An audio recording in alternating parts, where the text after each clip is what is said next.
the insurance company will try to settle with you quickly, but for less. Unacceptable. We work hard to get you the maximum settlement possible. Faster. How fast, you ask? One call, that's all. Callkin.com. Hi, I'm Richard Lawson, and we're celebrating Black excellence. Celebrating Black Excellence 365, only on News Channel 6. 5 for 6 is weather coverage you can count on.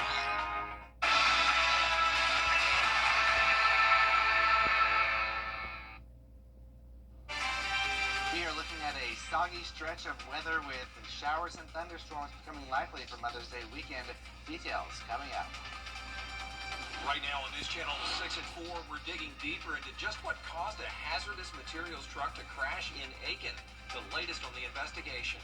And today is the day. The deadline to have a real ID is here as DMV offices around the country are seeing long lines. We'll check in with the lines in our area. And it is graduation day at USC Aiken. What makes this year's class so special? Your news at 4 starts now. Live from Television Park, this is WJBF News Channel 6 at 4.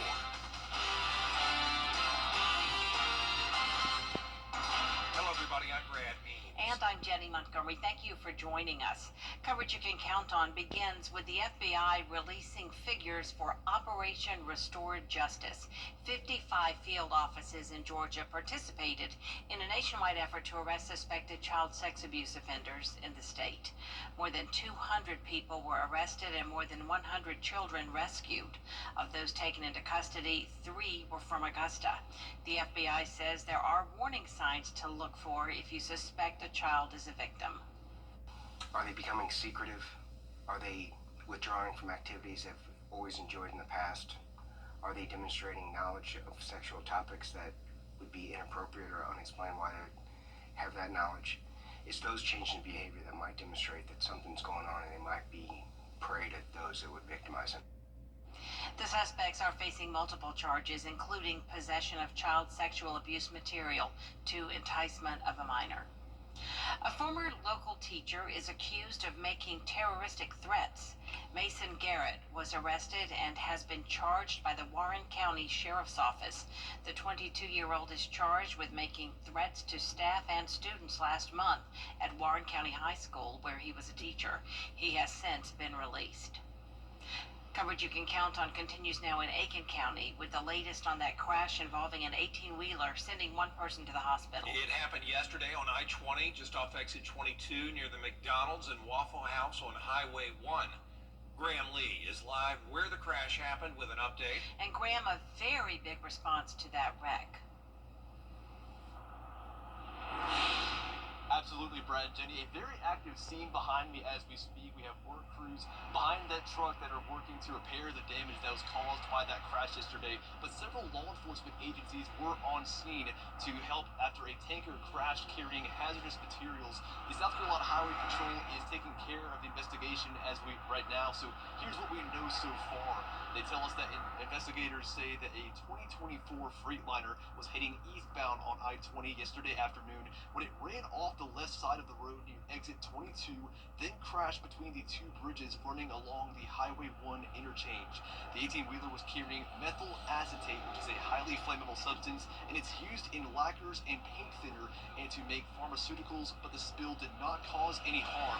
Now, while Highway Patrol is investigating, the Sheriff's Office has detours on Highway 1 at East Furnace Road and Fulmer Road and are urging the public to heed the warnings.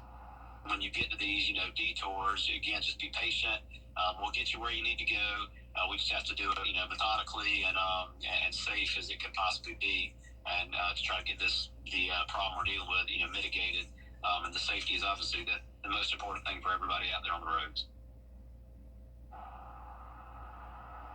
Now, the South Carolina Highway Patrol is still investigating how the truck veered off of I-20 and exactly what caused that, so that is still under investigation. Also, the driver was taken to the hospital, but there is not an update on her condition at this time, and she's also not being charged for the moment. Live in Aiken, Graham Lee, WJBF, News Channel 6. The Richmond County Sheriff's and Coroner's Office investigating a deadly crash. It happened this morning on Mike Paget Road near Tobacco Road. The victim, 58-year-old Andrew Priegel IV. A second person was taken to the hospital.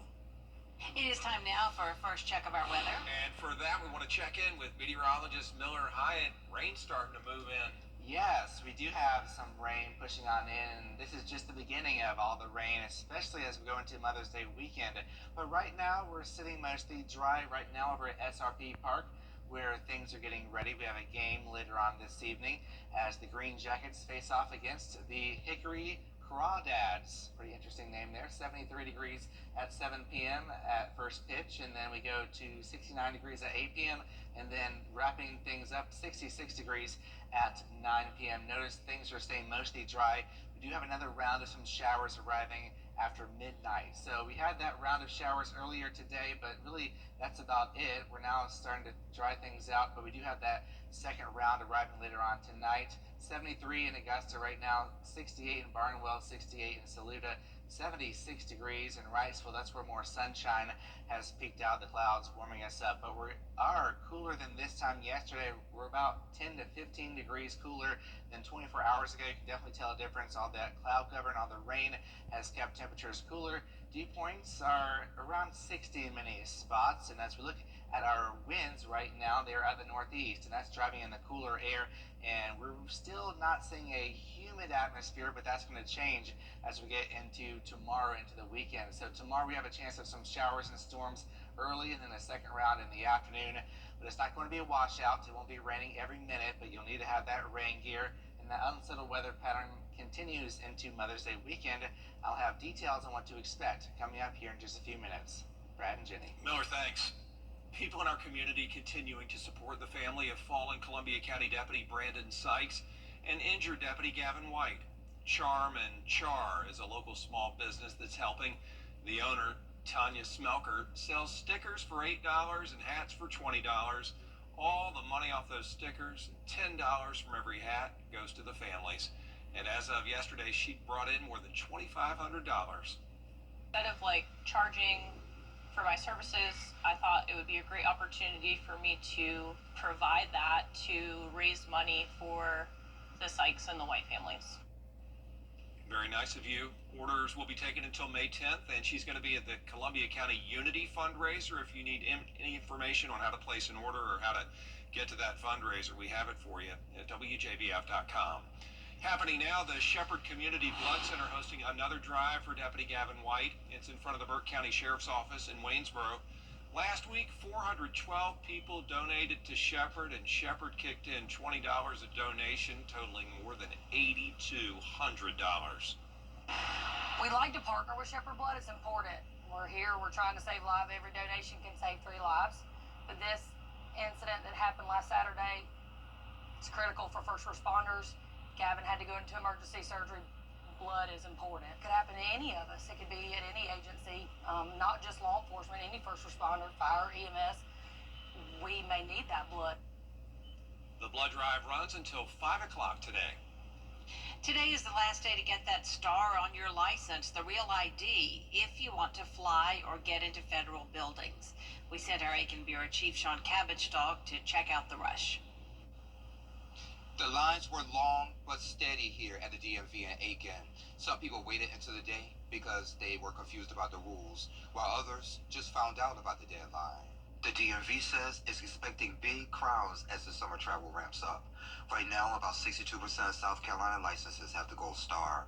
In Aiken, people rush to get their real ID before the May 7th deadline. Even if you're not able to get in by the end of the day, the head of Homeland Security says you'll still be able to fly. But you'll need to prove your identity in additional ways.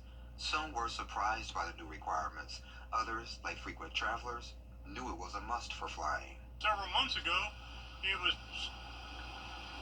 not on TV, but on Facebook and all that your driver's license, if it had, and I'll show, if it had the Elgo logo at the top right corner, it sufficed. Well, you got to have a star.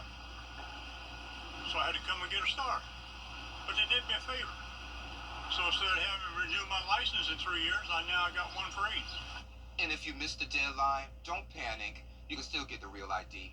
Just set up an appointment. In Aiken, I'm Aiken Bureau Chief Sean Cabotstock, WJBF News Channel 6.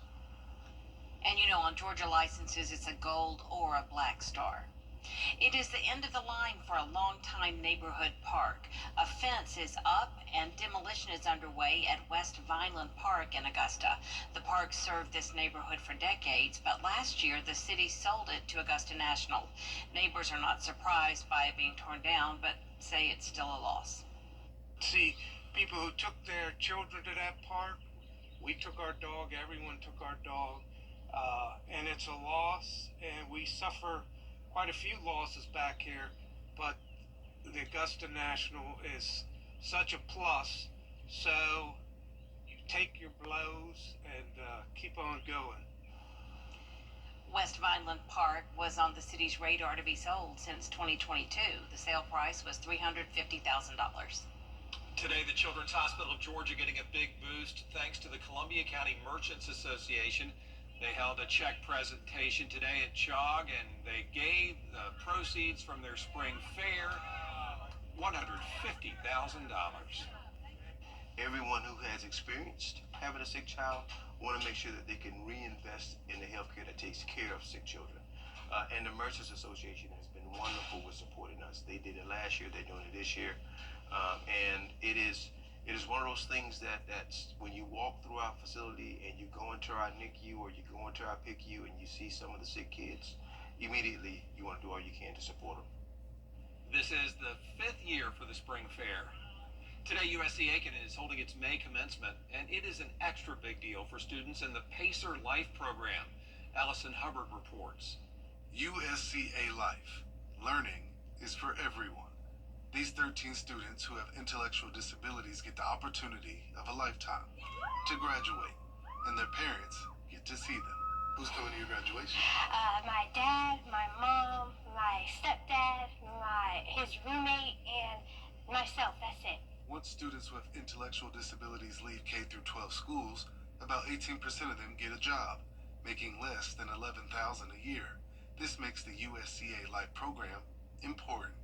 To be a productive member of society, we have to be able to regulate emotions and solve problems and talk to individuals and communicate and pay our bills and manage our money. And so all of those daily living and soft skills and job skills are so important because it helps them become more independent, helps them get a job, helps them keep a job once they have that job, and then it helps them live by themselves. And over the past 2 years, they have shown themselves to be ready for life. I just think our students just really truly show that every day that they can do the same things as everybody else and they can be your friend just as well as anybody else. So this program is very great, and if you want to join it, you should, because you can get a lot of good experience from it. Yeah. In Aiken, Ellison Hubbard, WJBF News Channel 6. The doors open in just a few minutes at 5 o'clock. The ceremony starts at 6 at the Convocation Center on the USC Aiken campus. And remember, tomorrow, Augusta University is going to hold its graduate hooding and commencement ceremony. It's at the Augusta Marriott Convention Center starting at 5 p.m. Retired Brigadier General Jeff Foley is the keynote speaker. This Friday, the 7 o'clock news is preempted. Instead, we invite you to join us as WJBF honors the area's top teachers. Brad and I host the Golden Apple Gala, where the teachers we've been spotlighting all year will get their night on stage. That's this Friday at 7 o'clock, right here on News Channel 6. Coming up, empowering all women to get out and run. And the national organization that's looking to do so while pushing past exclusivity. Be ready for a soggy Mother's Day weekend as we have rain and storm chances going ahead. I'll have details coming forward. EG takes you where... Kelly, where do your best mornings start? What do you think? The best morning starts with Kelly and Mark. You're like apple pie in America. Weekday mornings at 9 on News Channel 6. No matter when your accident happens, the help you need is always available. George Sink Injury Lawyers. We're here for you. Nights, weekends, 24/7. George Sink Law Firm on the line for 999. The popularity of running continues to grow, with many people choosing to join running clubs as a way to train with others. But for some, it can be intimidating to take that first step and get involved with a club. Rita Roy reports. Who would ever have imagined that an official attacking me in the Boston Marathon and trying to rip off my bib number, 261, would result in a marvelous global nonprofit that helps women around the world. The moment has become iconic. The race director trying to physically remove her from the race course in 1967. That runner was Catherine Switzer. She persevered to the finish line to become the first woman in history to officially run the Boston Marathon. Her race number, 261, would resonate with women who learned her story. People began emailing me and writing to me and saying, that number makes me feel fearless. I'm wearing it on my back in the New York City Marathon tomorrow. Or they inked it on their arm. 20 years ago, Edith Zuschman met Catherine at a race in Austria, their friendship sparking the idea for a global women's running community. I wanted to create a space where women can just show up and don't need to worry about being judged. Established in 2016, 261 Fearless is a nonprofit organization that has forged its own identity amid an abundance of running groups, empowering women through non-competitive running and education programs. If you want to lift a woman up, show her how to run. If you want her to take control of her life, give her an education. We have educated over 500 women around the world to become 261 coaches. One of those women is Sonia Gallo Saavedra, who started a 261 chapter in Guayaquil, Ecuador. 261 Fearless has had a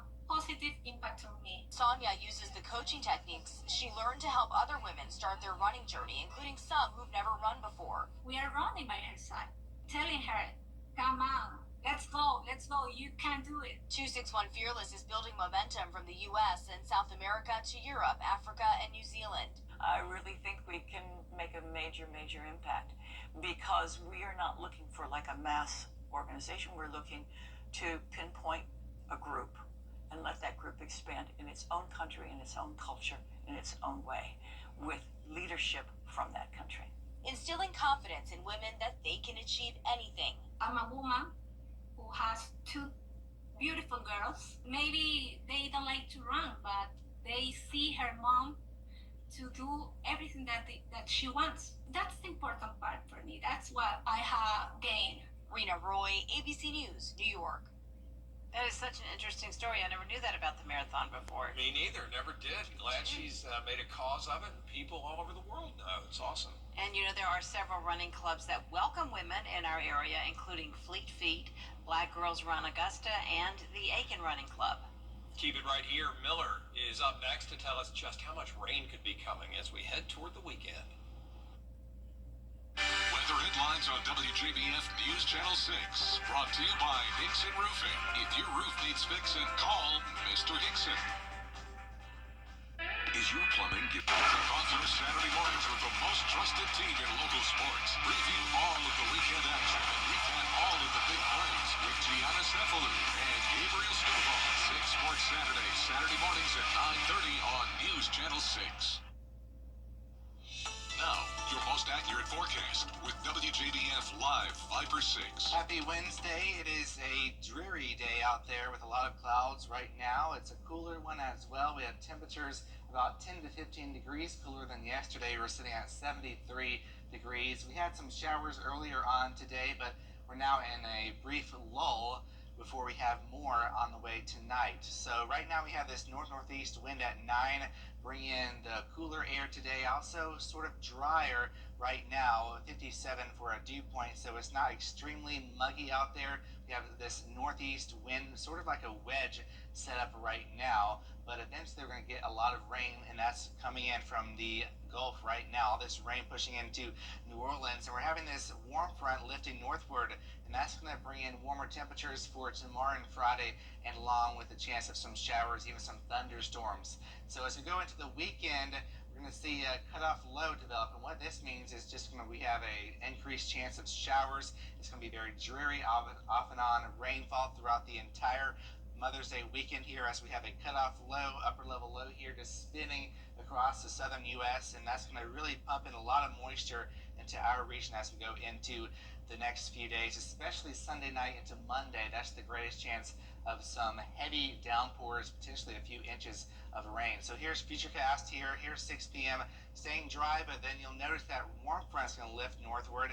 Could spark a few showers tonight and into tomorrow, mainly between midnight and about 6 a.m. And then things dry out briefly before we have another round of some spotty showers and storms.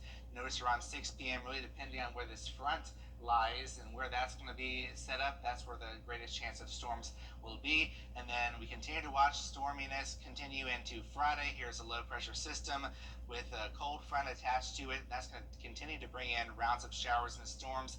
And then we get towards the weekend. Check out this big batch of rain that's going to be arriving going into Friday night to Saturday. So as far as our home look right now, we're looking at dry conditions until we get towards tonight after midnight into about 6 a.m. on your Thursday, then drying out once again. But the heating of the day tomorrow afternoon will spark some showers and storms. A few of them could be strong to severe. Here's 8 p.m. We have some thunderstorms pushing on through, and then rinse and repeat. We start off Friday dry, but then once again the heating of the day will fire up some showers and storms, and then more rain returns. So for tomorrow, severe threat is a very low threat.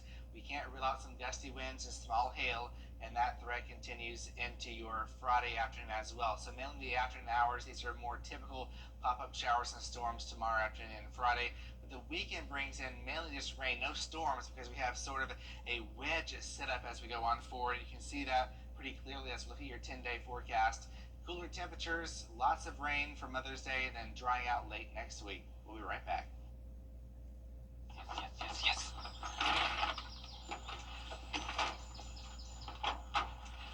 All right. Hit me with the checklist, honey. Luggage? Check. Kids? Check! Butler trip check? Before you leave town, check with the butler. With our complimentary trip check, we'll inspect all your major safety components and parts to ensure your car is running its best. With multiple locations convenient to you, just let the butler do it. I woke up in the emergency room. My son contacted Austin Jackson. They took all the pressure off. They said they were handling everything. Every hero needs a sidekick, especially for tasks like roofing. Leave that up to us, the professionals. Roof located. So you can do main character things, like the dishes.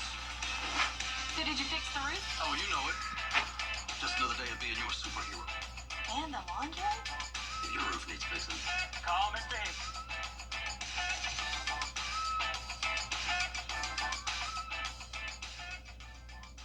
It's bow time. The only thing you want after a made-from-scratch Bojangles biscuit with juicy country ham is another one. For a limited time, get 2 ham biscuits for $5. Cravings, be savings. Order in the app or at Bojangles. It's bow time. Are you or loved ones ADRC today? Hey, you. Your wife is hot. Yeah, she is. No, not like that, dummy. I mean, she's literally sweating because your AC is on life support. And if you don't call Cool Ray Mechanical soon, things are going to get uncomfortable. We'll have your AC up and running fast, so the only heat you'll feel is the good kind. Cool Ray Mechanical, your rate pro partner, has been keeping homes cool, wives comfortable, and marriages intact since 2006. Get the latest video in one click at WJBF.com. Staff members at one Penn State hospital were able to cuddle a baby kangaroo. This was for National Hospital Week and National Nurses Week. It's the first time they've done pet therapy for staff. Also the first time a kangaroo was used. Staff were invited to complete a survey to see if cuddling the kangaroo helped reduce anxiety. Just watching it makes me feel It does. less stressed. Before it starts jumping, right? Right, Before it can punching jump. you. Yeah, punching. They can box, can't They can box. Yeah. There is more coverage you can count on coming up at 4:30. Including China's trade history with the U.S. as the deficit reaches a record high.